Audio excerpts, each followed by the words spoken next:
Ang pamilya ang tanging sandigan ng karamihan sa atin. Pero sa kwento naman ni Sally, ay tiyak na tutulo ang luha mo sa magiging kwento ng buhay niya. What's up guys? Sabay-sabay nating pakinggan ang kwento ng buhay ng babaeng si Sally.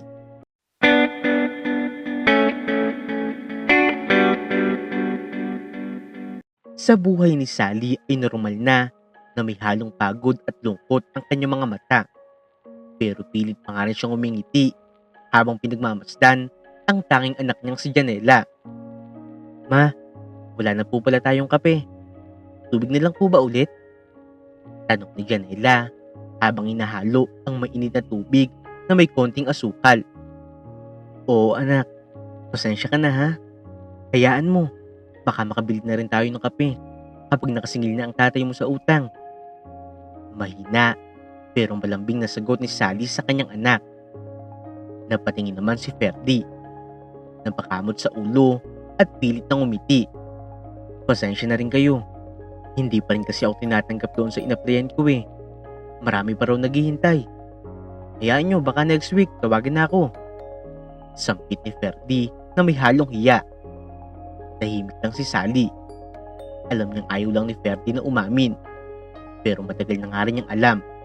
Halos 1 taon na nga rin kasing walang permanenteng trabaho ang kanyang asawa. Paminsan-minsan lamang ito kumakayod bilang kargador. Pero kulang na kulang pa yun sa pang-araw-araw. Huwag mo nang problemahin yun, Ferdy. Kaya pa natin to. Pilit ng matatag na wika ni Sally. Pero sa loob-loob niya, mabigat na ang lahat. Sa bawat araw na lumilipas, mas ramdam niya ang hirap. Ang utang sa tindahan, ang bayarin sa kuryente, at ang matrikula ni Janela sa pag-aaral. Kinagabihan, habang tulog na si Janela, nag-uusap silang mag-asawa sa labas ng bahay. Tahimik, malamig ang hangin. Sally, mahal ko. Mahinang sabi ni Ferdy. Ano yun? Tugon naman niya habang nakatingala sa langit. Pasensya ka na talaga ha. Naalala ko tuloy noong araw. Ako dapat ang bumubuhay sa inyo. Pero ngayon, parang napakawalang kwenta ko. Napabuntong hininga si Sally. Huwag mong sabihin yan, Ferdy. Hindi mo kasalanan kung ganito ang buhay natin. Pero kahit na ganun, kailangan pa rin natin gumawa ng paraan. Anong paraan ba? Tanong ni Ferdy na may lungkot sa kanyang boses. Sandaling natahimik si Sally. Parang mayroon siyang mabigat na gustong sabihin. May nakapagsabi kasi sa akin eh. Mayroon daw naghahanap ng kasambahay sa Middle East. Sa ibang bansa. Sigurado malaki ang sahod doon. Baka yun na ang paraan. Natigilan si Ferdy at napatitig sa kanyang asawa. Ha? Pupunta ka sa ibang bansa? Ikaw? Sigurado ka ba? Gulat nitong tanong. Pero Ferdy, wala na tayong choice eh. Si Janela, malapit na siyang magkolehiyo. Hindi ko kayang makita na tumigil siya sa pag-aaral. Pero Sally, paano naman tayo? Paano ako? Halos pabulong na sambit ni Ferdy. Halatang nasaktan. Ferdy, pamilya natin to. Hindi ako aalis dahil gusto ko, kundi dahil kailangan ko. Sampit ni Sally habang pinipigilan ang pagpatak ng luha. Nagtagal ang katahimikan. Tanging ang ilaw ng lampara ang saksi sa bigat ng desisyong iniwan. Makalipas ang ilang araw, tinulungan siya ng kapitbahay nila na magpasa ng mga papeles. Ilang araw lamang, tinawagan siya ng agency. Qualified na daw siya. Masaya si Sally, pero kabado rin. Noong gabing yun, nagluto siya ng paboritong ulam ni Janela. Habang kumakain sila, biglang nagsalita ang anak niya. Ma, bakit po parang ang tahimik na ni tatay? May problema po ba? Tumingin si Sally sa kanyang anak. Pinilit niyang umiti. Wala naman anak. Gusto lang namin pag-usapan ang future mo, ang kinabukasan mo. Ano po? Future ko? Bakit naman po? Anak, aalis muna si mama. Magtatrabaho ako sa ibang bansa para matulungan ka makapagtapos, para maabot ang mga pangarap mo. Natigilan si Janela. Ha? Ma, hindi naman po pwede yan. Ayoko po. Paano po si tatay? Paano po tayo? Lumapit si Sally at hinaplos ang buhok ng kanyang anak. Anak, ganito talaga ang buhay. Minsan, kailangan natin magsakripisyo. Alam kong mahirap to. Pero sandali lang to. Balang araw, makakasama niyo ulit ako. Magiging buo ulit tayo. Pero mama, ayoko po. Hindi ko po kaya na wala kayo dito. Naiiyak na sampit ni Janela. Anak, yumakap na nga si Sally. Mas masakit para sa akin to. Pero isipin mo, para talaga ito sa kinabukasan mo. Tahimik lang naman si Ferdy sa gilid. Kita sa kanyang mukha ang bigat ng loob. Pagkatapos ng hapunan, pumasok siya sa kwarto at hindi nagsalita. Kinabukasan, maagang gumising si Sally. Habang naglalaba, naisip niya ang mga darating na araw. Sa kanyang isipan, paulit-ulit ang mga tanong. Kaya ko ba talaga to? Sakto namang dumating ang kanilang kapitbahay na tumutulong sa kanya. May dala nga itong envelope mula sa agency. Sally, ito na ang kontrata mo. Pirmahan mo na lang. 2 taon ka doon. Tapos libre lahat. Sigurado, magiging magaan ang buhay nyo. Napatingin si Sally sa papel. Nanginginig ang kanyang kamay habang pumipirma. Parang bawat letra, itinataga ang kanyang puso. Pagdating ng gabi, muli silang nagkaharap ni Ferdy. Sally, sigurado ka na ba talaga dyan? Baka mapahamak ka lang. Sampit ni Ferdy. Alam kong delikado, Ferdy. Pero mas delikado kung dito lang ako. Wala na tayong ipon. Wala tayong pambayad sa utang.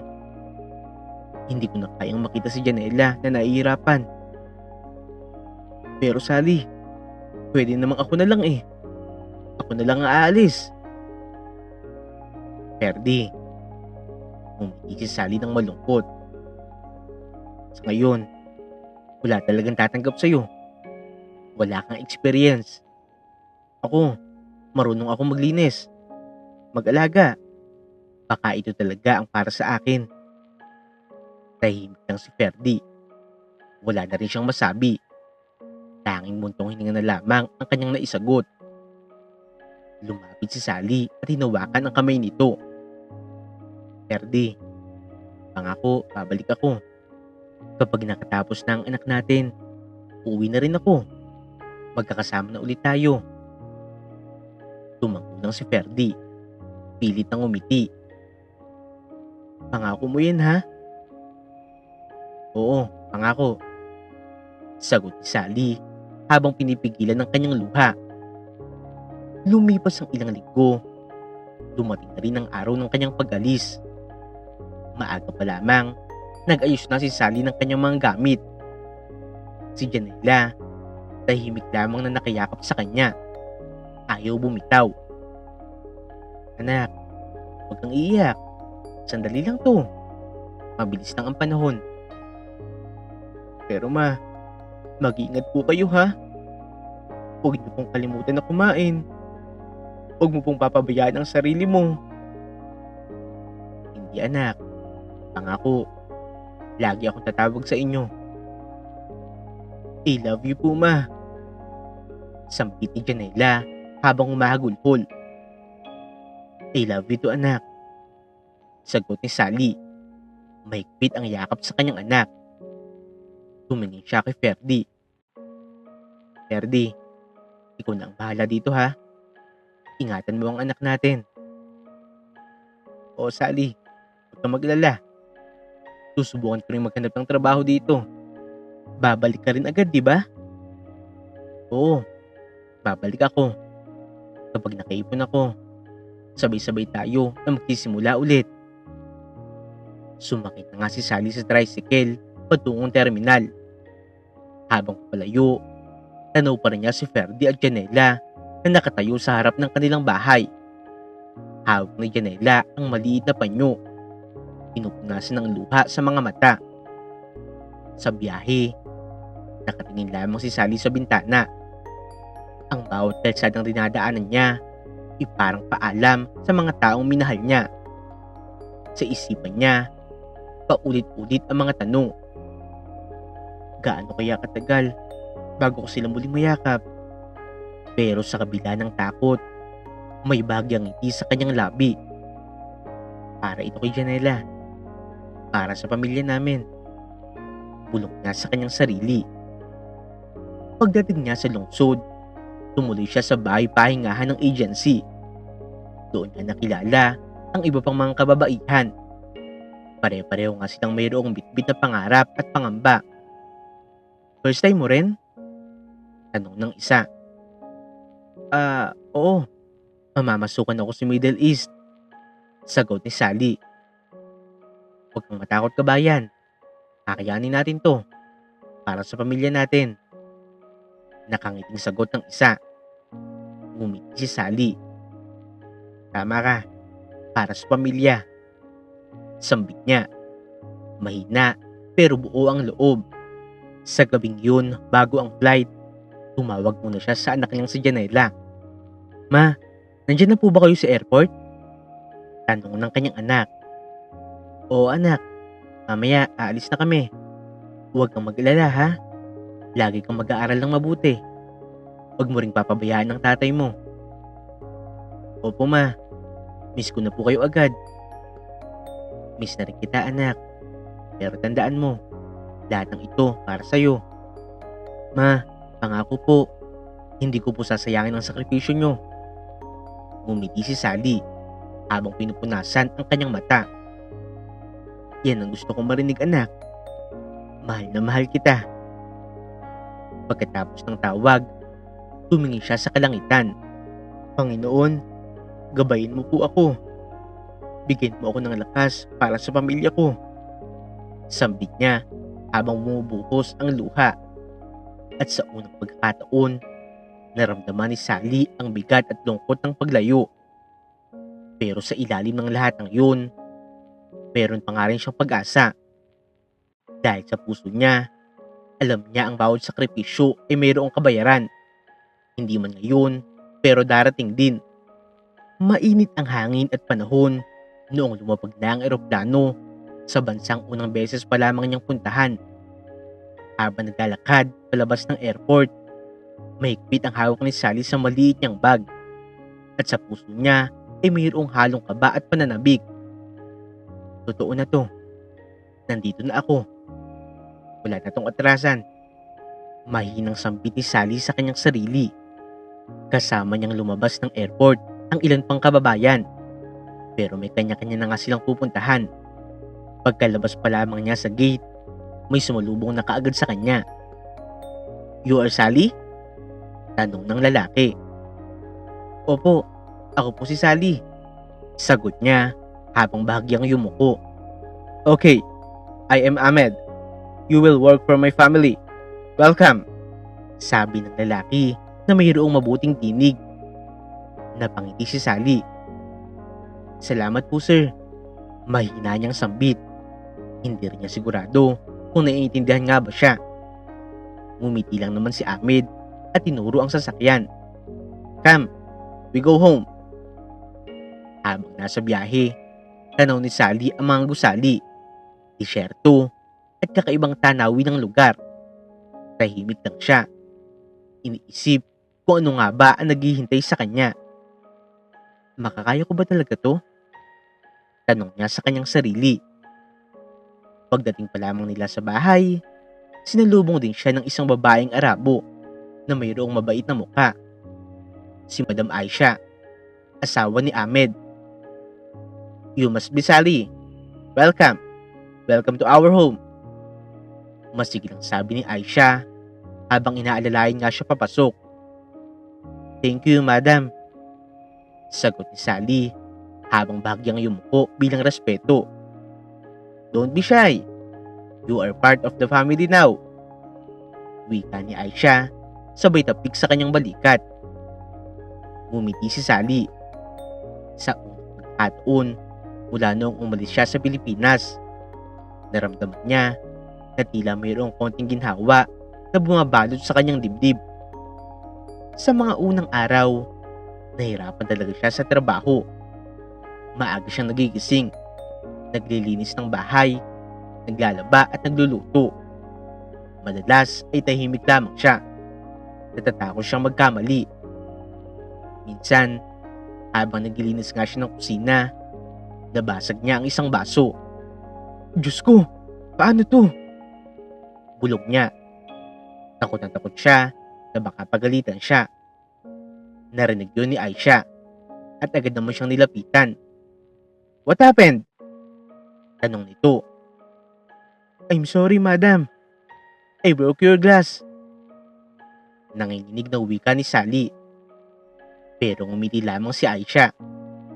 "Oh no, that's okay. It's just a glass. Don't worry, Sally." Natigilan si Sally. Hindi niya akalain na ganon kabait ang kanyang amo. "Salamat po, madam. Sorry po talaga," sabi ni Sally habang napapayuko. Hinawakan naman ng kanyang amo ang kanyang kamay. "Sally, don't be afraid here. You are safe. Eat with us later, okay?" "Po? With me? Kasabay po ako?"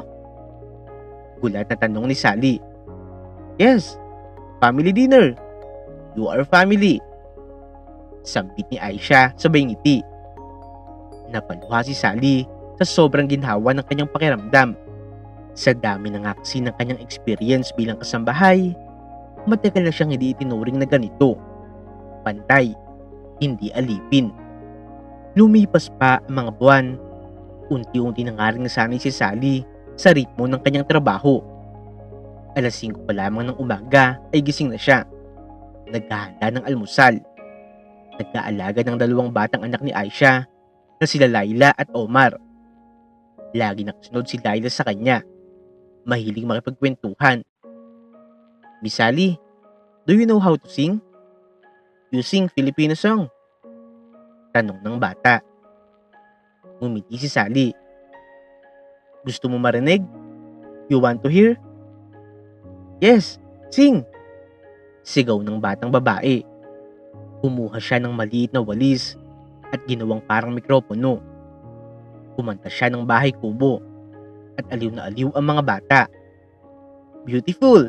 Beautiful!" sigaw ni Laila habang pumapalakpak.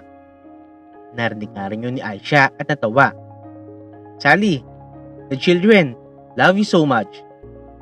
"Ako din po, madam. Masaya po ako na napapasaya ko sila," sagot ni Sally. Ngumiti si Aisha. "No, call me Aisha. You can call me that." "No, madam, not madam." "Ha? Pero po..." "It's okay, Sally. You are my friend. You are my family," sabi ni Aisha sabay yakap sa kanya. Sa sandaling yun, naramdaman ni Sally ang isang uri ng kapayapaan. Sa malayong lugar, nakatagpo siya ng pamilya. Pero hindi nga lahat ng araw ay madali. May mga gabi na, matapos ang trabaho, tahimik siyang umiiyak sa kwarto. "Tay, Janela, kumusta na kaya kayo?" bulok niya habang nakatingin sa litrato. Isang gabi, narinig siya ni Aisha. "Sally, are you okay?" tanong nito mula sa labas. Nagmamadali nga siya magpunas ng kanyang luha. "Oh, okay lang po, madam." Pero binuksan ni Aisha ang pinto at lumapit. "Tell me, what's wrong?" Namimiss ko lang po ang mga anak ko. Sagot ni Sally habang umihikbi.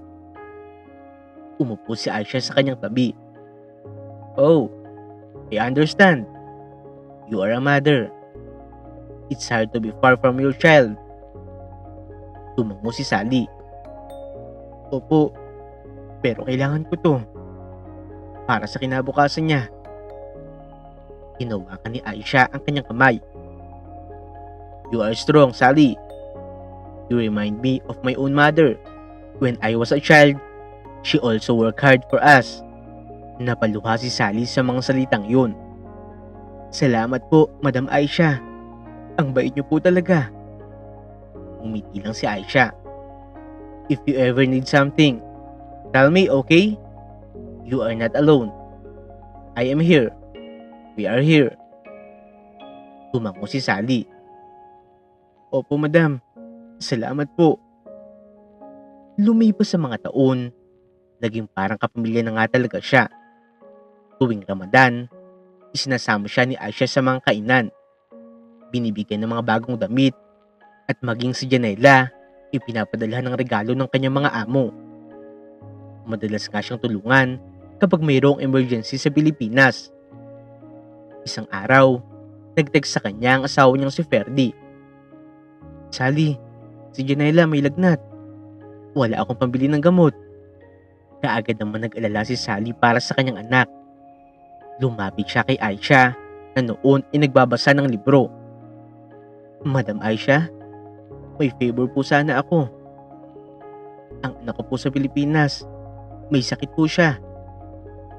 Kung pwede po sana, hihiram po ako kahit konting pera. Ibabalik ko po agad kapag nakasahod na ako. Ngumiti si Aisha at tumayo. How much do you need? Kahit 200 reals lang po. Mahina niyang sagot. Ngunit kinuha ni Aisha ang kanyang wallet at inaabot sa kanya ang 500.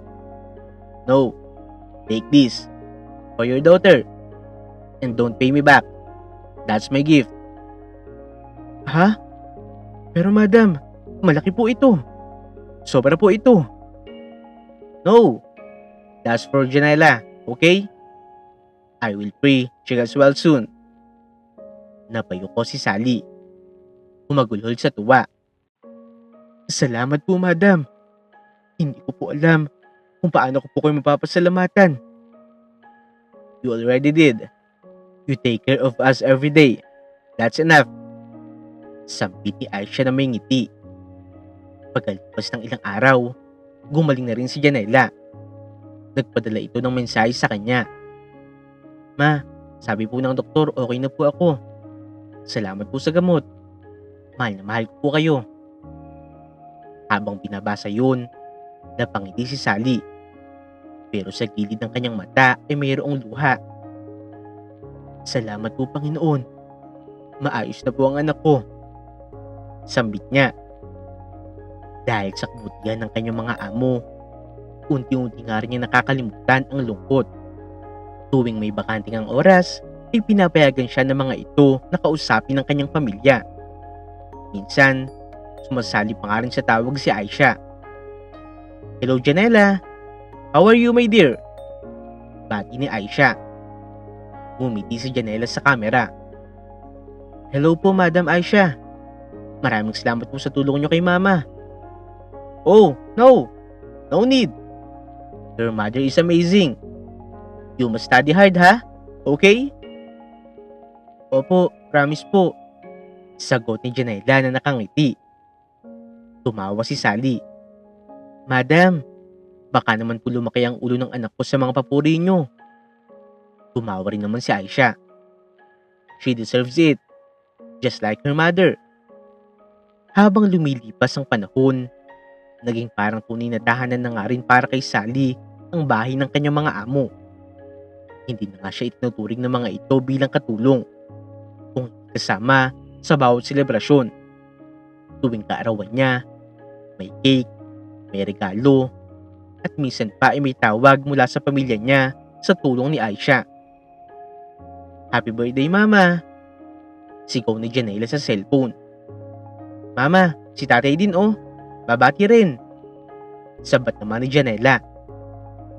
Salamat anak. Salamat Ferdy.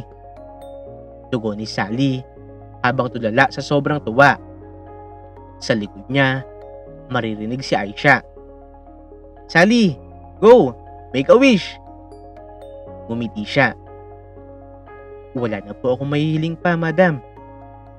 Binigyan na ako ni Ala ng mabuting pamilya dito. Pero sa bawat saya, nandoon pa nga rin ang pangungulila. Tuwing gabi bago matulog, tinitingnan niya ang litrato nila. Konting tiis na lang anak. Makakauwi rin si mama. Bulong niya. Ang kanyang mga kamay, magaspang at pagod na. Pero sa mga palad niyang yun, nakasulat ang pag-asa ng kanilang pamilya. Isang gabi naman, ay tinawag siya ng kanyang among lalaki na si Ahmed. Sally, come. Sit here. Sabi nito habang hawak ang kape. Yes po, sir. You work for us 3 years now. You never complain. You are very good. Thank you po, sir. Mahina niyang tugon. Me and Aisha talk. We want to give you a bonus for your daughter's school. Ha? Sir, wag na po. Malaki na po ang ibinibigay nyo. Marami na po kayo na itulong sa akin. No, Sally. You deserve it. You help us. We will help you. That's the family.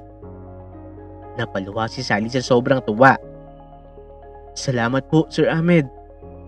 Hindi ko po alam kung paano ko po kayo papasalamatan. You already did. Sagot ni Ahmed sabay ngiti. You are part of our family. We will take care of you. Sa gabing yun, kahit malayo man siya sa sariling bayan, naramdaman niya na hindi naman siya nag-iisa. Ang mga kamay niyang pagod ay patuloy na kumakayod. Pero ang puso niya, puno ng pasasalamat. Sa paglipas pa ng mga taon, 8 taon na rin na nakakalipas simula noong umalis si Sally papuntang Middle East. 8 taon na pagtitiis, pagod at sakripisyo. Lahat alang-alang sa kanyang pamilya. Araw-araw, gumigising siya bago pa sumikat ang araw. Nagsisimula sa paglilinis ng bahay, pagluluto, pag-aalaga sa mga bata, at pagtulong kay Madam Aisha sa lahat ng gawain. Tahimik man ang kanyang mga gabi, ang puso niya ay puno ng pag-asa. Dahil sa bawat remittance na ipinapadala niya, mas napapalapit siya sa pangarap na makauwi. Isang gabi, habang nag-aayos siya ng labahan, tumunog ang kanyang cellphone. Si Janela. O anak, masigla niyang bati. Ma, kamusta na po kayo dyan? Ay naku, ito anak. Pagod, pero masaya. Kayo, kamusta kayo dyan? Okay naman po ma. Pero kaya po ako tumawag. Mahihingin po sana ako eh. Ngumiti si Sally. Kahit ramdam na nga rin niya na mahihingin ang kanyang anak. Ano yun anak? Ma, kailangan ko po kasi ng bagong laptop para sa thesis namin. Nasira na po yung gamit ko. Baka naman po pwede, bilhan mo ako ng bagong laptop. Sandaling natahimik si Sally. Magkano ba yun anak? Mga 50,000 po ma. Pero huwag kang mag-alala. Babayaran ko rin po kapag mayroon na akong trabaho. Kapag nakagraduate na ako. Tumingin si Sally sa maliit na sobre ng pera sa lamesa. Halos lahat ng kanyang sahod ay naipadala na nga rin niya. Pero hindi siya nagdalawang isip. Sige anak, gagawin ko ng paraan. Hindi pwedeng maputol ang pag-aaral mo. Si mama na ang bahala. Sige po ma, aasahan ko yun ha. Ang bait niyo po talaga. Salamat po. I love you po. I love you rin anak. Pagbutihan mo lang. Yan lang ang puhunan natin. Pagkababa ng tawag, napaupo siya at napatingin sa kanyang kamay na mayroon ng kalyo. Para sa kanila ang lahat ng to. Hindi ako pwedeng mapagod. Hindi ako pwedeng tumigil. Mahinang sambit niya. Kinabukasan, napansin ni Aisha ang lungkot sa mukha ni Sally. Sally, wika nito sa malambing na Tagalog. Sa tagal na nga rin kasi ni Sally sa kanilang bahay, natuto na nga rin ang kanyang mga amo na magsalita ng Tagalog. Parang pagod ka ha. May problema ba? Umiti si Sally. Medyo lang po, madam. Kailangan po kasi ng anak ko ng laptop sa school. Kaya medyo nag-iisip po ako kung saan naman po ako kukuha. Mahal po ang laptop. Tumango si Aisha. Alam mo Sally, napakabait mo talagang nanay. Pero sige, kung may kailangan ka, magsabi ka lang sa akin. Kung gusto mo, ipapa-advance ko sa iyo ang sweldo mo. Napangiti si Sally. Baka sa mukha ang ginhawa. Totoo po ba? Salamat po. Napakabait niyo po talaga, madam. Wala yung Sally. Para sa anak mo rin yan. Sampit ni Aisha, sabay tapik sa kanyang balikat. Lumipas pa ang mga buwan at nasanay na nga rin si Aisha. Halos linggo-linggo, may hinihingi sa kanya si Ferdy o si Janela. Ma, bayad po sa graduation fee. Ma, pamasahe ko po. Medyo mahal na po kasi ngayon eh. Sally, pengi ng konting pera ha. May konting inuman lang dito sa kapitbahay. Nakakaya naman kung wala akong ambag. At si Sally, kahit pagod, kahit minsan, wala na nga rin natitira sa kanya. Palaging ang sagot lamang, "Oo anak, oo Ferdy, ipapadala ko na lang." Hanggang isang araw, natanggap niya ang tawag na pinakahihintay niya sa lahat. Ma, tapos na po ang ceremony. Nakapagtapos na po ako. Gumraduate na po ako, ma. Masiglang sigaw ni Janela sa kabilang linya. Napaiyak si Sally. Talaga ba anak? Naku, salamat naman sa Diyos. Ang pangarap ko natupad na. Ma, pwede ka na pong umuwi. Sabi po ni Papa, miss na miss ka na raw namin. Mumiti si Sally habang tumutulo na rin ang kanyang luha. Oo anak, uuwi na si Mama. Pangako yan. Kinabukasan, napakagaan ng pakiramdam ni Sally. Parang bawat kilos niya ay mayroong kasamang saya. Nilapitan niya si Aisha sa kusina. Madam, may gusto lang po sana akong sabihin. Sa totoo lang po kasi, baka po umuwi na ako sa Pilipinas. Nakagraduate na po ang anak ko. Sabi po niya, siya na ang bahala. Maghanap na daw po siya ng trabaho. Natigilan si Aisha. Talaga? Naku, nakakatuwa naman yan. Congratulations, Sally. Salamat po, madam. Matagal ko na po talaga itong pinapangarap. Sige, Sally. May plano ka na ba kung kailan? Opo, sana. Next month po. Bala ko na. Kapag natapos ko na po lahat ng trabaho ko dito. Tumango si Aisha at ngumiti. Sige, Sally. Pero tandaan mo ha, kahit umuwi ka na, lagi ka pa rin mayroong pamilya dito. At kami yon. Napaluha si Sally. Salamat po, madam. Hindi ko po makakalimutan yan. Pero habang papalapit ang araw ng kanyang pag-uwi, tila may kakaiba namang nangyayari. Dati, palagi masigla at malambing si Aisha sa kanya. Ngayon, madalas lamang itong tahimik. Dati, sabay silang kumakain. Pero ngayon, tila iniiwasan na siya. Madam, gusto niyo po bang tulungan ko kayo maghanda ng hapunan? Hindi mo na siya tiningnan ni Aisha. Hindi na, Sally. Ako na lang. Kaya ko na to. Sige po, madam. Tahimik lang siyang umalis. Pilit na pinipigilan ang bigat sa kanyang dibdib. Kinabukasan, Habang nag-aayos ng mga kortina, dumating naman si Ahmed. "Sally," wika nito sa malalim na tinig.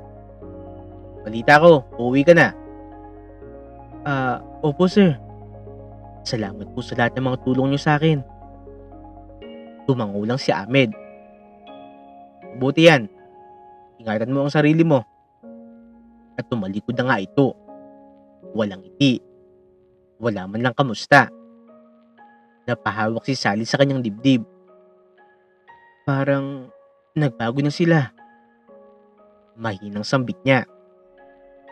Isang gabi, habang nagliligpit siya ng mga pinggan, narinig niya ang pag-uusap ni Aisha at ng kaibigan nga nitong si Arlene. Isang nga rin itong Pinay na matagal na nga rin kasambahay sa kabilang bahay. "Si Sally, uuwi na daw," sabi ni Aisha. "Oo nga, sayang no? Matagal na rin siya sa inyo. Pero alam mo, minsan ganun talaga. Kapag umalis na, hindi na bumabalik. Sayang, mabait pa naman yun." Pumigil si Sally sa paghuhugas. "Hindi na babalik," bulong niya, habang nararamdaman ang bigat sa kanyang dibdib. Kinabukasan, sinubukan nga rin niyang maging masigla. "Madam, gusto ko lang po magpasalamat sa lahat. Kung hindi po dahil sa inyo, hindi ko po mapagtatapos ang anak ko.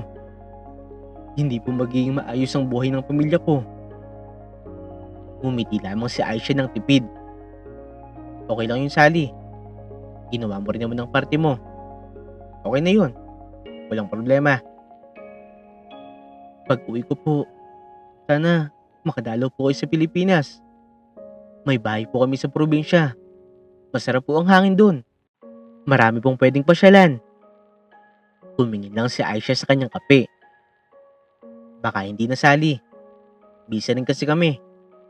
Hindi na rin namin uunahin yan." Ngumiti si Sally, kahit ramdam niya ang lamig ng tinig. Sige po madam."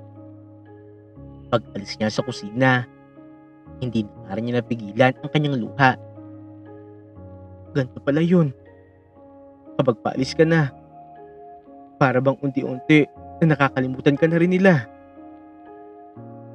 Kinagabihan, nag-iimpake na nga rin siya ng kanyang mga gamit. Tiningnan niya ang mga lumang litrato nila ng pamilya ni Aisha, mga larawan sa birthday ng mga bata, at sa mga araw na sabay silang kumakain sa hapag. Sa bawat ngiti sa litrato, naaalala niya kung gaano nga siya tinuring na pamilya doon.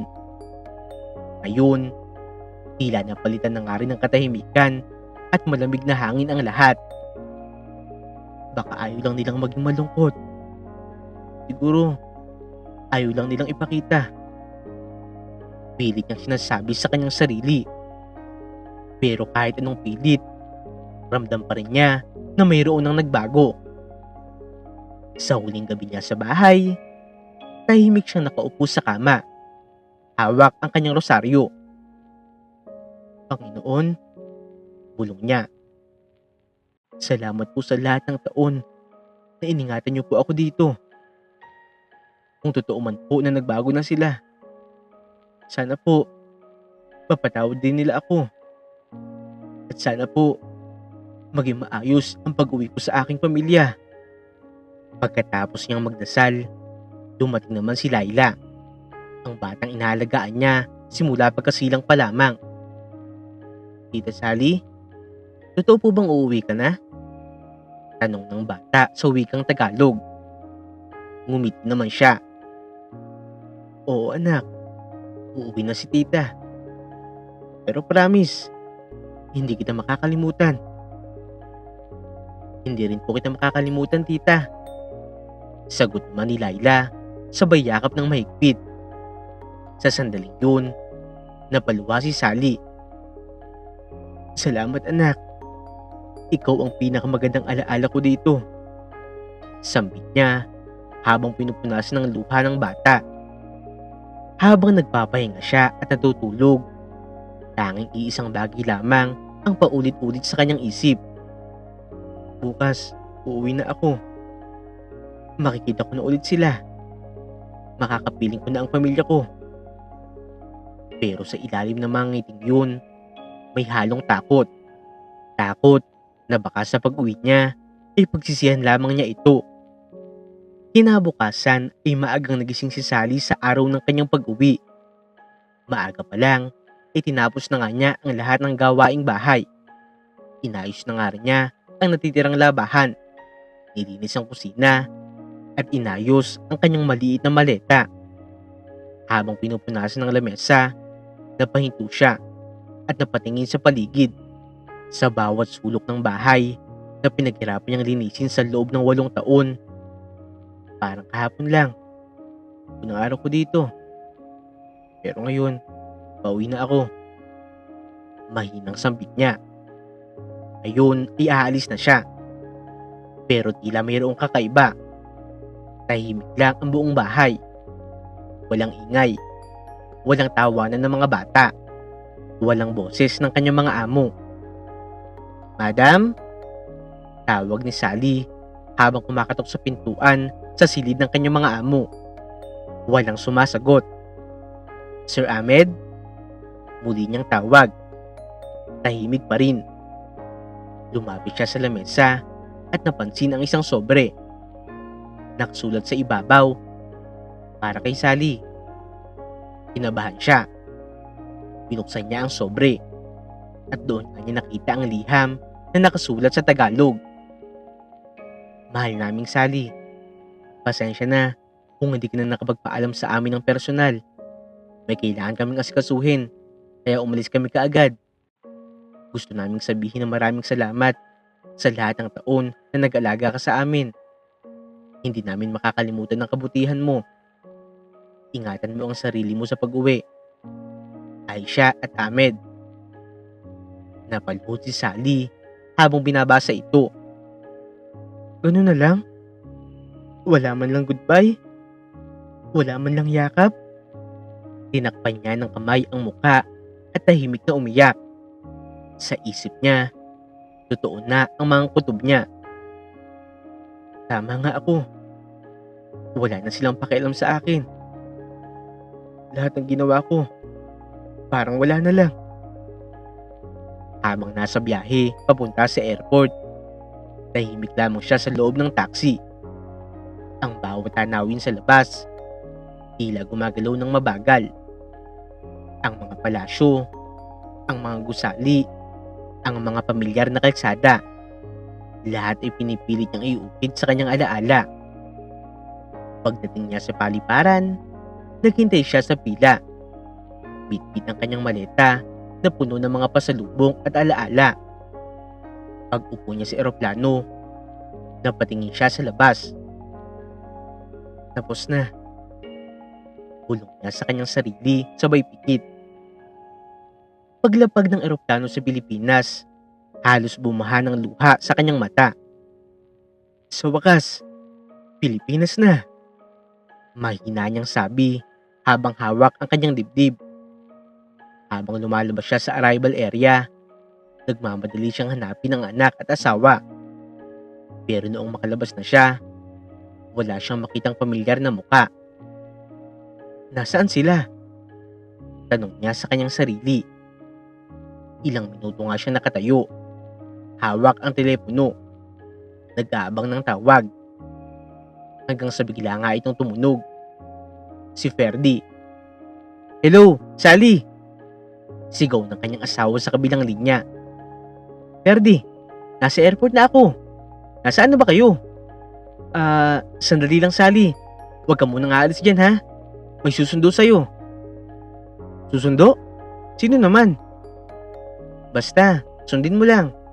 May sorpresa kami." "Ha? Ano ko ba naman Ferdy? Anong sorpresa? Kanina pa ako naghihintay dito oh." Naputol na nga ang linya bago pa siya makapagtanong. Napailing na lang siya. Ano naman kayang kalokohan to? Makalipas ang ilang minuto, lumapit sa kanya ang isang lalaki na nakaitim na polo. "Ma'am Sally?" "Opo, ako nga." "Sige po, sakay na po kayo sa van. Huwag po kayong mag-alala. Alam po namin kung saan kayo ihahatid. Nagulat si Sally, pero sumakay na lang din siya. Habang nasa loob ng van, nakangiti siya sa bintana. Dumadaan sa kanya ang mga pamilyar na tanawin sa Pilipinas. Ang mga palengke, tricycle, mga bata naglalaro sa kalsada. Diyos ko, ang tagal kong hinintay ito. Mahina niyang sabi habang pinupunasan ng kanyang luha. Pagdating nila sa isang baryo sa probinsya, bumagal ang takbo ng van. Sa harapan, may nakatayong mga tao, mga lobo, banderitas, at mayroong nakapaskil na tarpaulin. Welcome home, Sally. Napatakip siya sa kanyang bibig. Ano to? Bulong niya, nanginginig. Bumaba na nga siya ng van at paglabag pa lamang ng kanyang mga paa sa lupa, lumapit sa kanya ang anak niyang si Janela. Nakangiti habang tumatakbo papalapit. Mama! Sigaw nito. Anak! Sigaw naman ni Sally, sabay yakap ng mahigpit. Ma, ang tagal mo pong nawala. Anak, grabe, ang laki mo na. Sabay tawa ni Sally habang umagulhol. Lumapit din naman si Ferdy. Bit-bit ang isang malaking bouquet ng bulaklak. Maligayang pagbabalik, mahal ko. Wika nito habang nakangiti. Ferdy, salamat ha. Akala ko talaga, hindi niyo na ako sasalubungin. Aba, syempre naman. Pero teka lang. Sabay turo ni Ferdy sa likod. May gusto kang makilala ulit. Paglingon ni Sally, natulala siya at parang nandigas ang kanyang mga paa. Nakatayo sa harapan niya sila Aisha at Ahmed. Magkahawak kamay, nakangiti. Kasama nga nila ang kanilang mga anak na dati niyang inaalagaan. Madam? Sir? Halos hindi nga siya makapaniwala. Surprise, Sally! Sabay sigaw ni Aisha. Ayun, marunong na nga sila magtagalog. Akala mo, nakalimutan na rin namin, no? Napaluwa si Sally at napayuko. Madam, bakit po? Akala ko po umalis na kayo na hindi man lang ako nagpapaalam. Lumapit si Aisha at niyakap siya ng mahigpit. Hindi namin kayang umalis nang hindi ka nakikita ulit, Sally. Ang liyam na iniwan namin, bahagi lang yun ng plano namin. Gusto lang naming sorpresahin ka. Nagulat si Sally noong mayroong itinuro si Ahmed sa likuran. Isang napakagandang bahay na mayroong bakuran, bagong pintura, at may karatulang nakasabit. Para kay Sally. Madam, sir, ano po ito? Halos hindi makapaniwalang tanong niya. Ngumiti si Ahmed. Bahay mo na yan, Sally. Matagal na namin pinagplanuhan yan. Lahat ng sakripisyo mo, gusto naming suklian. Di ba nga sabi namin palagi sa'yo? You are part of our family. Napagulhol si Sally. Lord, hindi ko po alam ang sasabihin ko. Tama na yan, sabi ni Aisha sabay punas sa kanyang luha. Ngayon, oras mo na para maging masaya. Hindi ka lang empleyado para sa amin. Pamilya ka. Lumapit si Janela at niyakap ang kanyang nanay. Ma, kita mo? Sinorpresa ka nila. Anak, sobrang ako nagpapasalamat. Akala ko, wala nang mayroong malasakit sa akin. Pero ito pala. Lumapit din si Ferdy. Salamat sa lahat ng ginawa mo para sa amin, Sally. Kung hindi dahil sa'yo, wala tayo dito ngayon. Ngumiti si Sally habang pinupunasan ang kanyang mata. Lahat ng hirap, lahat ng pagod, parang nawala na lahat. Kinagabihan, nagkaroon sila ng maliit na salo-salo. May mga ilaw, pagkain, tawanan at halakhakan. Si Sally, nakaupo sa harap ng bahay na ibinigay sa kanya. Pinagmamasdan ng anak niyang masaya at ang kanyang asawa na nakangiti. Lumapit na rin si Aisha at umupo sa kanyang tabi. Masaya ka ba, Sally? Opo, madam. Masayang masaya. Ngayon ko lang ulit naramdaman to. Hindi mo na ako, madam. Kaibigan mo ako. Ngumiti si Sally. Salamat po, madam. Aisha. Tumingala siya sa langit. Tanaw ang mga bituin. Panginoon, salamat po. Salamat sa mga taong ginamit mo para mapasaya ako, para tulungan ako. Lumipas ang ilang buwan nang makauwi na si Sally. Sinulit talaga niya ang bawat oras na kasama niya ang kanyang pamilya. Araw-araw ay nagigising siya sa amoy ng bagong lutong kape, sa halakhakan ng anak niyang si Janela at mga biro ni Ferdy habang nag-aalmusal. Parang bumalik sa dati ang lahat. Masaya, puno ng pagmamahalan, at walang iniintinding problema. Madalas ay nakaupo si Sally sa balkonahin ng kanilang bagong bahay. Pinagmamasdan ang mga dumadaang bata sa kalsada. Ang sarap pala ng pakiramdam na nasa sariling tahanan na. Bulong niya sa kanyang sarili. Lumapit si Janela noon. Nakangiti at yakap-yakap siya. Ma, salamat po sa'yo. Kung hindi po dahil sa'yo, hindi ako makakapagtapos. Hindi tayo magkakaroon ng bahay ng ganito kaganda. Ngumiti naman si Sally. Anak, ang gusto ko lang naman, maging masaya ka. Yun lang ang pangarap ko. Sa paglipas pa ng ilang buwan, unti-unti na nga rin nagbago ang takbo ng kanilang buhay. Hindi agad nakahanap ng trabaho si Janela matapos makapagtapos. Araw-araw ay abala lamang ito sa cellphone. Nagkaabang ng tawag o email mula sa mga kumpanya na kanyang pinag-applyan.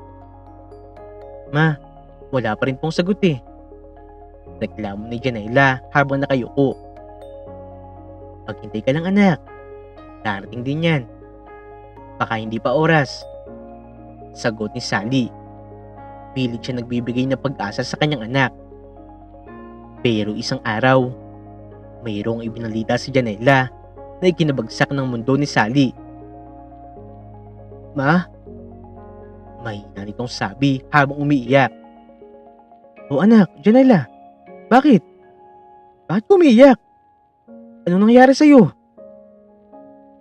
Ma, may sasabihin po ako. Huwag ka po sanang magalit. Sorry po, ma. Pero buntis po ako. Parang tumigil ang oras ni Sally. Nabitawan ni Sally ang hawak niyang tasa ng kape. Nabasag yun sa sahig. Janela, anong sinabi mo? Ma, sorry po. Hindi ko po sinasadya. Pero mahal ko po siya.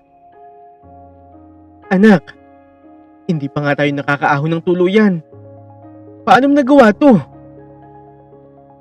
Ma, mahal ko po siya. Hindi ko naman po ginusto eh. Nangyari lang talaga. Nanginginig ang boses ni Sally. Pero Janela, anak. O ngayon, paano na tayo? Wala pa tayong sapat na ipon. Wala ka pang trabaho. Tumalikod siya. Pinunasan ng mga luha na pilit niyang itinatago. Sa unang pagkakataon, naramdaman niyang bumigat uli ang kanyang dibdib. Parang bumalik ang lahat ng pagod ng mga taong nagdaan. Simula noon, nag-iba na ang takbo ng kanilang buhay. Ang ipon ni Sally mula sa kanyang pinagsikapan sa ibang bansa, unti-unti na nga rin nauubos. Pang pa-check up, pangbili ng gatas, gamot, at mga gamit ng bata. Lahat ay sa kanya nanggagaling.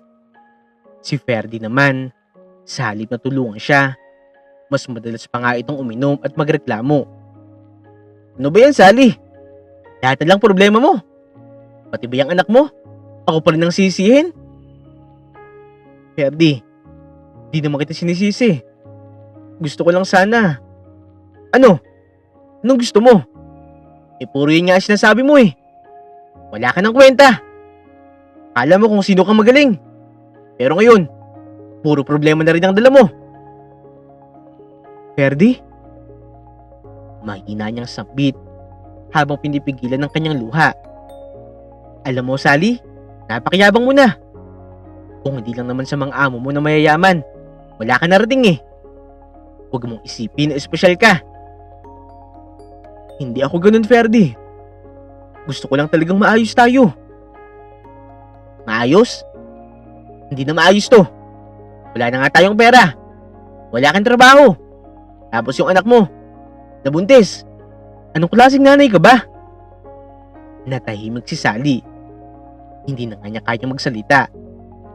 Parang bawat salitang binibitawan ni Ferdy ay kutsilyo na tumatagos sa kanyang puso. Lumipas pa ang mga buwan. Lalong lumaki ang alitan nilang mag-asawa. Madaling mag-init ang ulo ni Ferdy at madalas ay gabi na nga ito umuwi. Minsan, naaamoy ni Sally ang pabango ng ibang babae sa damit nito. Ferdy, umami ka nga sa akin? Sino yung babae mo?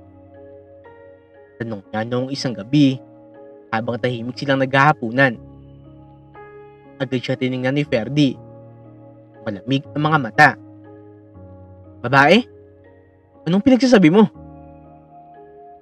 Amoy pabango ng babae ang damit mo. Alam ko, hindi ko amoy yan. At lalong hindi mo amoy yan. Eh di amuyin mo ba? Sally naman, ano bang gusto mong palabasin? Na may babae ako? Ferdy, matagal na tayong magkasama. Kilalang kilala kita. Eh di kung kilala mo ako, alam mo na wala akong ginagawang masama. Baka ikaw lang nag-iisip niyan. Ferdy, huwag mo naman sana akong magsalitaan ng ganyan. Alam mo, Sally, nakakainis ka na talaga. Lahat na lang ng bagay pinapalaki mo. Wala kang kwenta. Tumayo na nga si Sally. Nanginginig ang kanyang mga kamay at napahawak sa lamesa. Ganto na lang ba talaga tayo? Hindi sumagot si Ferdy. Kinuha lamang nito ang susi at lumabas ng bahay. Iniwan siyang mag-isa. Noong marinig niya ang pagkalansing ng motor nito, doon na nga siya tuluyang napahagulhol. Bakit ganito na naman? Akala ko, tapos na mga pagsubok. Akala ko maayos na. Pero ganito ba nangyayari? Lumipas ang mga linggo. Tuluyang napatunayan ni Sally ang kanyang kinakatakutan. Isang gabi, may lumapit na kapitbahay sa kanya. Sally, pasensya ka na ha? Pero kailangan mong malaman to. Si Ferdy, nakita ko kagabi. May kasamang babae. Doon sa may kanto ng plaza. Napaupo siya sa hagdan. Hawak ang kanyang dibdib. Tila nawala ng lakas. Salamat po, Aling Lita. Mahina niyang sabi. Pag-alis ng kapitbahay, pinunasan niya ang kanyang mga mata. Hindi ako iiyak. Hindi na. Pero habang sinasabi niya yun, tuloy-tuloy ang pagpatak ng kanyang luha. Kinabukasan pagka-uwi ni Ferdy, tahimik lamang si Sally. Ano, Sally? Wala pang luto? Walang pagkain? Tanong nito habang naghuhubad ng tsinelas. Wala akong gana. Sagot ni Sally. Malamig ang tono. Ah, ganon. Eh di kumain na lang ako sa labas. Ngumiti si Sally ng mapait. Saan naman? Sa bahay ng babae mo? Napatigil si Ferdy. Napatingin sa kanya. Anong sabi mo, Sally? Ferdy, alam ko na ang lahat. Huwag mo na akong paikutin pa. Tumalikod lamang si Ferdy. Kinuha ang kanyang bag at walang lingon-lingon na umalis. Naiwan si Sally, umiiyak sa dilim. Ganito ba talaga ang kapalit ng lahat ng sakripisyo ko? Ganito ba talaga ang katapusan ko? Pagkatapos ng gabing yun, madalas ay mag-isa na lamang siya. Tahimik ang buong bahay. Ang mga dingding na minsang puno ng halakakan, ngayon ay nagbabalik na lamang sa tunog ng paghikbi. Si Sally, mag-isa sa pagkainan, tinititigan ang malamig na tasa ng kape. Matagal na nga rin talaga nang huli niyang makasalo ang kanyang pamilya. Mula noong malaman niya ang pagtataksil ni Ferdy, tuluyan na nga itong lumayas. Wala man lang paalam, wala man lang pangako. Makalipas lamang din ng ilang linggo, si Janela naman ang tuluyang lumayo. Ma, lilipat muna kami sa lungsod ni Marvin. May nahanap siyang magandang trabaho doon. Gusto ko na rin magsimula ng sarili naming buhay. Sabi ng kanyang anak, habang karaga ang anak nito. Tahimik si Sally. Pilit niyang nilunok ang sakit na kanyang nararamdaman. Sige anak, kung yan ang gusto mo. Basta alagaan mo ang sarili mo. Pati ang anak mo, ha? Opo ma, babalik na lang kami kapag nakaipon na kami. Ngumiti si Sally, kahit nanginginig ang kanyang labi sa sobrang lungkot. Hindi mo kailangang magmadali anak. Basta masaya ka, masaya na rin ako. Pero pagkalipas ng mga linggo, naging bihira na ang tawag ni Janela. Hanggang sa tuloy na nga itong tumigil. Dumating ang mga araw na halos wala na nga ring laman ng kusina. Isang gabi, binuksan ni Sally ang isang lata ng sardinas. Ito na lamang din ang kanyang huling pagkain. Ito na lang pala ang natitira sa akin. Bulog niya habang pinupunasan ng pawis. Sa sobrang gutom, kahit malamig at diretso mula sa lata, kinain niya yun habang nag-iisa sa dilim. Lumapit siya sa lumang larawan sa dingding. Larawan nilang tatlo nila Ferdy at Janela. Nakangiti. Yun ang unang mga buwan noong umuwi siya noon. Ito na naman ako. Walang kasama, walang masandalan. Mahina niyang sambit sa sarili. Napahawak na lamang siya sa kanyang dibdib. Ginawa ko naman lahat. Bakit parang ako pa rin ang mag-isa sa uli? Nang gabing yun, umupo siya sa tabi ng kama. Hawak ang lumang cellphone. Matagal na rin siya nakatitig sa mga lumang mensahe. Hanggang sa mapunta ang kanyang mata sa pangalan ni Madam Laila, ang dati niyang amo. Pinakiramdaman niya ang tibok ng kanyang puso. Matagal siya nagdalawang isip. Pero sa uli, pinindot niya ang call. Hello? Isang pamilyar na boses ang kanyang narinig. Mahinahon at may lambing. Madam, ako po ito, si Sally. O Sally, ikaw ba yan? Sagot ng babae sa kabilang linya. Halatang nagulat. Opo, madam. Pasensya na po kung napatawag ako bigla. Bakit humingi ka ng pasensya? Okay lang yun. Kamusta ka na? Tahimik si Sally. Madam, wala na po ako. Walang-wala na ako dito. Wala na po ang asawa ko. Pati anak ko. May sarili na pong buhay. Wala na rin po akong trabaho. Ubus na ang lahat sa akin. Hindi ko na po alam kung ano pa ang gagawin ko. Narinig ni Sally ang paghugot ng hininga sa kabilang linya. Hindi mo kailangan magsimula mag-isa, Sally. Sige, dito ka ulit. Bumalik ka. Kailangan din kita dito.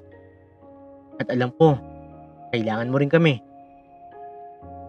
Madam, totoo po ba yan?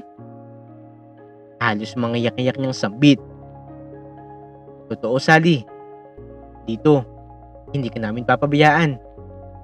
Sige, Mag-book ka na ng flight. Ako na ang bahala sa lahat. Napagulhol si Sally.